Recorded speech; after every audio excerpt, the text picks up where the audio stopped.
Okay, welcome back to another episode of Third and 23. I'm your host, Alex, here to bring you the second part of my college football week 13 picks and predictions. I did two Big Ten games earlier this week. I got two SEC games for you on tap in this video. These are the only four games I'm going to do this Saturday. Not going to do Ohio State, Indiana. That spread's been going all over the place. I think Buckeyes are going to win, probably going to cover, but I'm just going to stay away from it and watch it as a fan. So we're going to start this game off, or this video off, with Missouri, 7.5-point favorite visiting Mississippi State.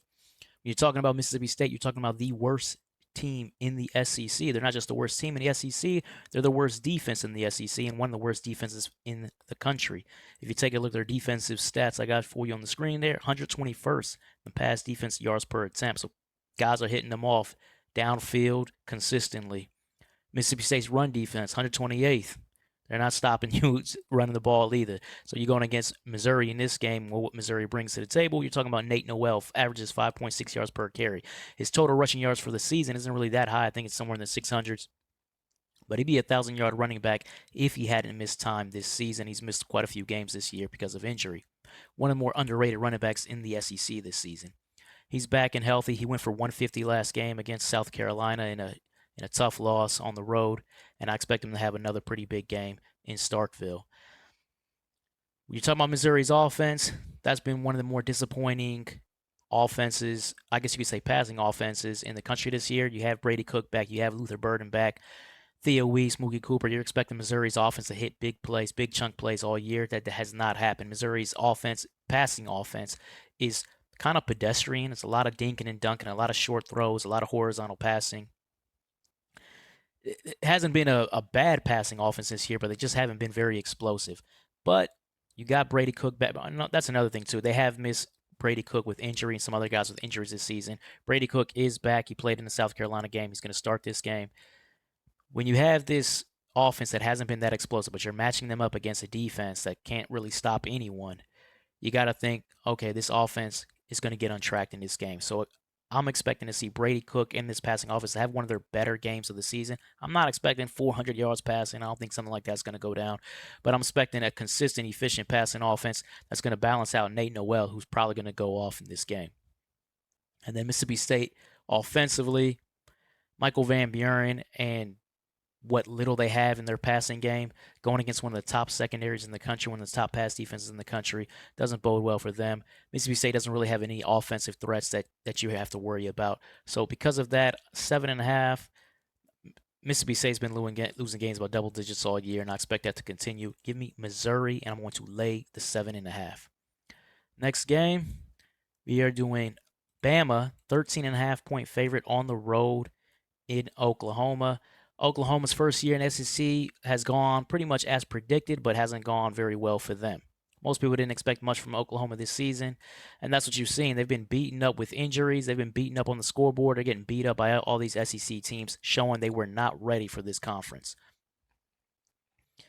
Now, yes, one of the issues is those injuries that I mentioned. You know, your top 5 wide receivers are out for pretty much the entire season. There's only so much you can do. But then you also have Jackson Arnold, who just hasn't been that guy at quarterback. You know, they lost Dillon Gabriel to transfer to Oregon, and they just weren't. Maybe that caught them off guard, and they just weren't ready for his loss. So they go to Jackson Arnold. Guy's been struggling all season. Got benched around midseason. They had to put him back in because he's a better thrower than the other guy. And it just hasn't gone well. In that last game they had against Missouri, he had one of the all-time failures at the end of the game to pretty much losing that game to Missouri and Drew Pine. That Oklahoma's offense just hasn't gone well. And running the ball, too, Javante Barnes, we're talking about a plotter at running back. So there's no explosive. There's no game-breaking ability for Oklahoma's offense. And you're going against a defense here in Alabama, 15th in the country to their pass defense yards per attempt. So now you're talking about Jackson Arnold, 126 offensive yards per attempt, right? Jackson Arnold and all these backup receivers against one of the top pass defenses in the country. It's going nowhere. Javante Barnes missed last game with a sprained ankle, but he should be back because, they had the bye week. Doesn't matter. Like I said, he's a plotter. We're talking about 3 yards in a cloud of dust against his Bama defensive front. I'm expecting Oklahoma's offense to go absolutely nowhere in this game. What Oklahoma does have, where Oklahoma is strong at is in their front seven and stopping the run. They've been pretty good in the front seven all year. And they're going against an Alabama team that doesn't really have a running back, in my opinion. But you got Jalen Milroe at quarterback, right? The best weapon, in my opinion, in college football. It can run it, can throw it, makes big plays, stretches the field, always looking downfield for big chunk plays. And then you also have to take into consideration Alabama. They kind of look like they're starting to hit their groove as they're trying to stride into the college football playoff. Missouri 34 to nothing, LSU 42 to 13. And obviously Mercer is a whatever game, but they're doing what you're supposed to do when you want to go into the playoff. They look hot right now. They look consistent. They look like they know what they're doing on both sides of the ball. Which brings me to my final point. When you're looking at this game, it's about motivation. Alabama's trying to continue to cement their spot in the college football playoff. They can't lose this game. They can't afford a loss in this game. So they're going to go out there and try to make a statement. Oklahoma, in a dead season that has been just getting worse and worse as the year has gone on, and I'm pretty sure they're just waiting to get to the offseason to get healthy, probably to hit the portal. They're probably going to look for a quarterback in the portal and just kind of reset for next year's SEC season to be better prepared for that. So I'm sure Oklahoma's just trying to get to the end of the year. So for me, I don't see the motivation for Oklahoma. I don't think Oklahoma's going to put in much effort in this game if Alabama jumps out early, which I expect them to do. So give me Alabama. I'm going to lay to 13.5. I think Alabama's winning this game by probably 3-4 touchdowns.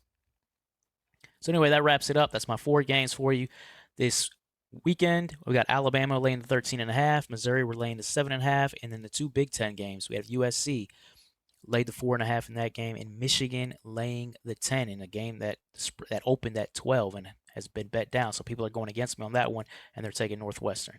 But anyway, if you like the content, please like, comment, subscribe, all of that, as you're going to see my YouTube handle here in a few seconds. Take care.